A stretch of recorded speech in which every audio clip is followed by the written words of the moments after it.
El caso de Dafne Zapata está generando mucha indignación, sigue creciendo. Hay muchísimas preguntas sobre lo que ocurrió. Y yo vi que Mr. Doctor fue a entrevistar a la mamá de Dafne. Yo he podido hablar con ella, hablé con ella antes de que hubiera alguien detenido y ahora que Dana, de 18 años, está detenida por esto. Pero tú has platicado más con ella, Mr. Doctor, sabes más del tema. ¿Cómo estás? Sí, es muy bien, Maca, muy bien. Más o menos porque, pues, hace 2 días me sentí amenazado afuera de la escuela. Fui Ujú. a la Academia Donitz y llegó un automóvil de manera intimidante para mí a decirme que si quería una entrevista me la podía dar con el dueño de esa academia. Entonces, pues nada, ahora me encuentro todavía aquí. Y pues nada, yo he estado en Mante, que es la ciudad natal de Dafne, donde vive Alejandra, donde se han hecho las dos marchas. Ayer se realizó la segunda marcha, la primera fue antier, y estas marchas fueron después de misas que se hacen allá en Mante. Es importante que la gente, porque tal vez no lo dimensiona, Ciudad Madero está cerca, prácticamente pegada con Tampico. Ciudad Mante se encuentra a 3 horas de Tampico y donde ocurrieron los hechos fue en Ciudad Madero. Esa es una de las razones por las cuales también pues le fue más difícil poder trasladarse a Alejandra inmediatamente tras saber que su hija primero la habían golpeado y inmediatamente, aunque fue de madrugada, ya cuando le informan que le quitaron la vida, fue que llegó en la madrugada a Ciudad Madero. Sí, y quien ha estado también, ¿no? En Ciudad Madero es el papá de Dafne, ¿no? Eso me dijo Alejandra. O sea, es el que está, que aparte es abogado, ¿no? Según entendí. As- as- Así es, Dafne es hija única tanto de Gabriel, que es el nombre del papá, como de Alejandra. Ellos dos se separaron, la niña se quedó en Mante y el papá en Ciudad Madero. Él es abogado, sé que es maestro por lo que me ha dicho y está al pendiente, pero él ha preferido mantenerse al margen en cuanto a los medios. Quien está pues dando la cara es la mamá. Pero sí, ellos se encuentran porque existía esta incertidumbre de qué pasaba con el papá. El papá siempre se hizo responsable de la niña, siempre estaba al pendiente, nada más que los papás se habían separado y tanto de Alejandra como de Gabriel era su única hija de ambas partes. Ya. ¿Cómo es que tú bueno, te enteraste de este caso y decides ir para allá, te pones en contacto con Alejandra y cuando llegas con ella, Mr. Doctor, ¿con qué te encuentras?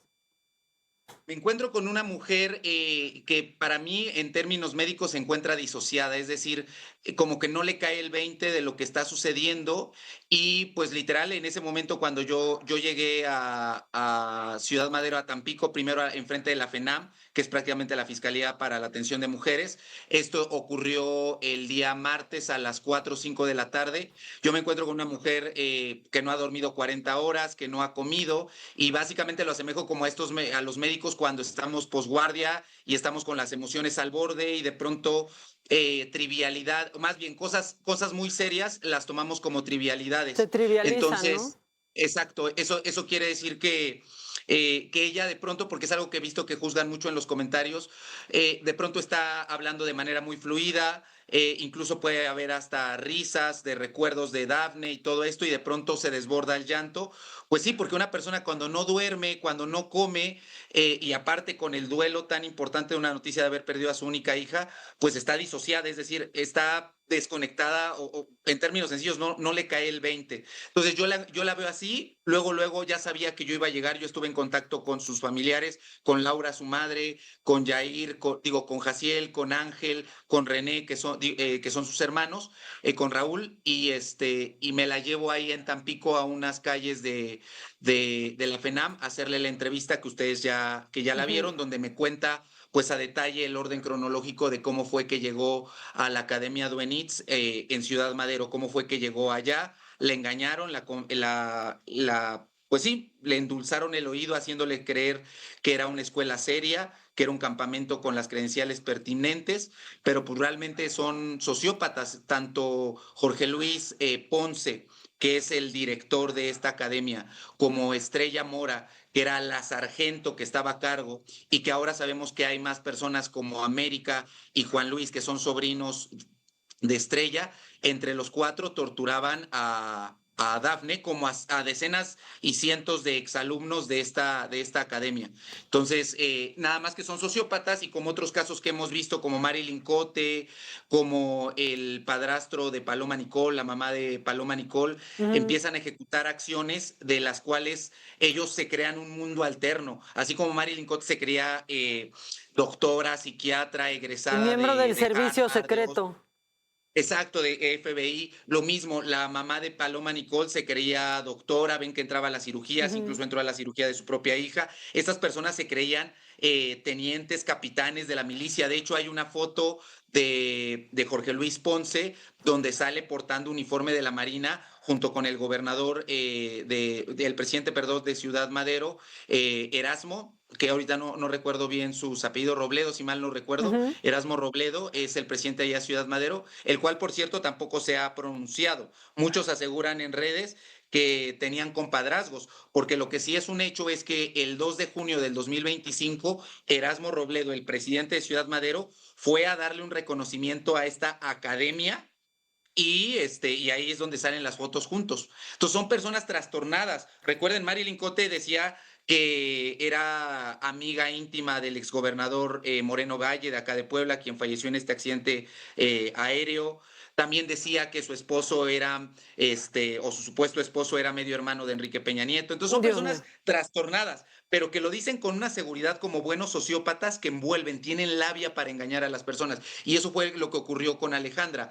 Estrella la engaña, le dice que la va a proteger, que va a ver a su hija como alguien, como si fuera su propia hija.